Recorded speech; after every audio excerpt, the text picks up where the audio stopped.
KATTFest 2026. It's Cameron Buchholtz here with the dudes from Sleep Theory. What's going on? What's going on, man? Hello, hello. Just stoked to see you guys. You guys are performing in, I don't know, hour-ish, hour and a half-ish, something like that. Something like that, yeah. It's going to be a good afternoon, man. It's going to be fantastic. You guys, I think last time you played in Oklahoma City was, what, like a year ago-ish? I think you headlined the Diamond Ballroom.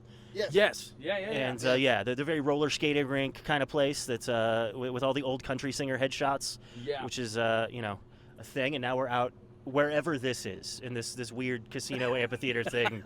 But it's fun. It's fun. I'm stoked to have you guys. Yeah, man. Appreciate it. Interesting. Yeah. At this point, do you guys ever feel like you know what to expect when you show up at a gig, or is it always kind of different? You know, it's fun. I feel like the past year, like usually I did know what to expect, and then I think this past year, the more shows that we've done, I just don't know what to expect because you never know what you're going to get. So. And I absolutely love the fact that we pull up and we don't know what we're getting. Yeah. It's like, it makes it a little bit more interesting. It's fun, yeah. Yeah.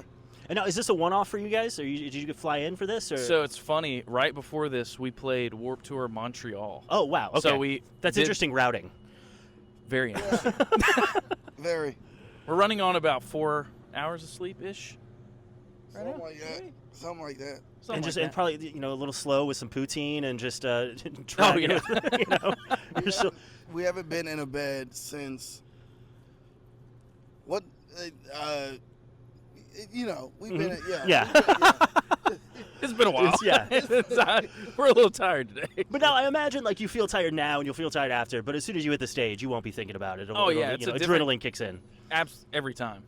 Every single time. There's a different kind of energy that comes up when the show starts. So have you ever felt tired on stage, or is that just something that never even occurs to you when you're doing it? Baby. Oh, okay. All the time. Fair enough. That's not what I was going for. I was going with having honestly, I mean, it just depends. I mean, there's some days where it's just kind of like, it's just hard to do it, but then you do it. But I mean, you're tired, but you're still giving every bit of it. Sure. It's just you're still, Right. but there's videos of me looking at someone's phone and be like, I'm so freaking tired right now. It is kind of funny. Sometimes we'll play a song and we'll come up to each other and be like, and then get right back to it. But now, how was Warped Tour? That had to be pretty rad. It was great, man. It was the first one that we've ever played. Mm-hmm. And I grew up going to Warped Tour. I think 2014 in Nashville was the first one I went to growing up and saw some of my favorite bands. Yeah. So, yeah. First time attending and first time playing, so it was pretty cool. What was always wanted to go, but I was never able to. So I think the only Warped Tour I went to the final year, before they announced the new ones, the final old style year. But that was the only time. I never came to Oklahoma, I don't think. But I'd imagine what was the crowd like? Was it mostly people who grew up going to Warped Tour, or was it a lot of new kids that were being there for the first time? I think it was a mix of both. Mix, yeah, it was a pretty good mix. Pretty good mix. Nice. And now, how do you guys feel being on a lineup like that? That's such a different mixture of genres, the pop punk and the metalcore, and because you guys kind of fit somewhere in between a little bit. Yeah, I think it's great. Honestly, it helps us right at out. home, baby. Yeah. Feel right at home. Mm-hmm. Now, how do you describe if someone you're sitting next to someone on an airplane or something, and they're like, "Oh, you played a band. What kind of band? What's your elevator pitch, or what do you say?" So I always start with we're rock. Mm-hmm. At the core, but we also have elements of R&B and a little bit pop of music. Pop, yeah. soul, We have a little bit. I always say look, my parents listen to it and they enjoy it. So my parents are very particular of what they like to listen to. Mm-hmm. So, and they're going to tell me if they like something or they don't. Right. So if they like it, I always tell somebody that I'm talking to that's older, at least I should say, that they will like it. But if I'm talking to someone around our age or younger, I'll start off with the same thing you said, it's rock at the core, but I mean, has a good mixture between everything that you would like. I like that. I like that. Yeah, it has to pass the mom test. That's a good barometer. My grandmother's favorite song of ours is "Numb." Okay. So. Sure. But I mean, you guys definitely. It's interesting because you have the NSYNC cover that you put out recently, right? And if you were to say to someone, a hard rock band did a cover of NSYNC, they're going to have something in mind. I don't think what they would have in mind is as accurate and true to the original as what you guys put out. Yeah. Yeah, it's always funny seeing seeing comments on, you know, whatever it is, and like, oh, you know, we expected to hear like screaming and this and that, blah, blah, blah, blah.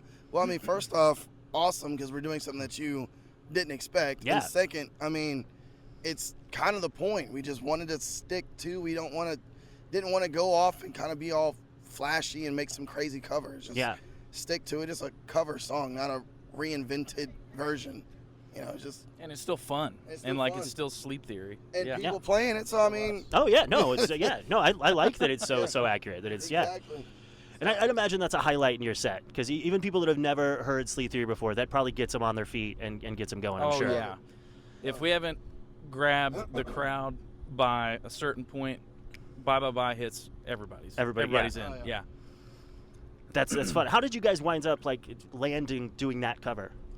That was so funny enough as it is. A lot of people will think, oh, they started doing it because of you know, the Deadpool movie or whatever, and or you know, like, so not it started doing the cover back in, there's like some videos dated back to like 2021 before Deadpool, you know, came out. It just was a song that I was talking to our producer about, and we were trying to figure out what cover we wanted to do as like a band if we started playing shows, and he was like, it needs to be a song that is widely known by everybody, even one that's like hated by a lot of people. And we're like, dude, that's perfect.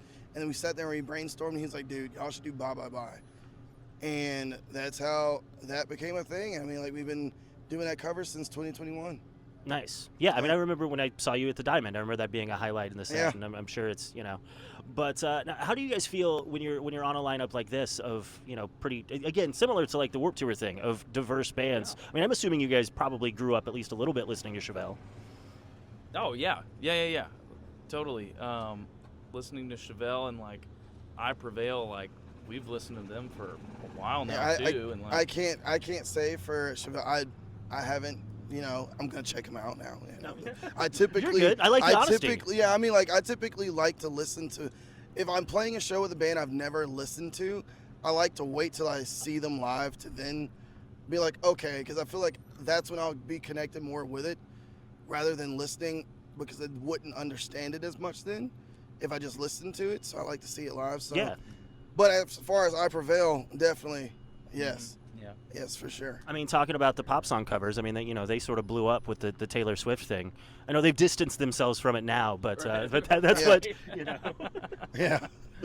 I don't feel like in 10 years you guys are going to have to distance yourself from the Bye Bye Bye cover. I think it'll be fine. Yeah. Well, you know, the way that we did it is not so much of, they're obviously covers. We did 3 of them. And so, like, it wasn't so much that we were trying to focus in on it. Not saying that Hyperville did that. But it's not so much in the way that we were trying to do it. It's not so much it was a moment, but not a lasting moment that would define why we did the covers. Sure. It was more just like hey, we haven't released music in a while. You know, this is something, because I hate whenever, you know, I love a band or whatever, and then they're done releasing an album, and I have to wait X amount of months for a new song. Yeah. So. Or a year. Or a year, you know, just give them something, you know, in the meantime to listen to that they're familiar with, because they know that we play these covers live.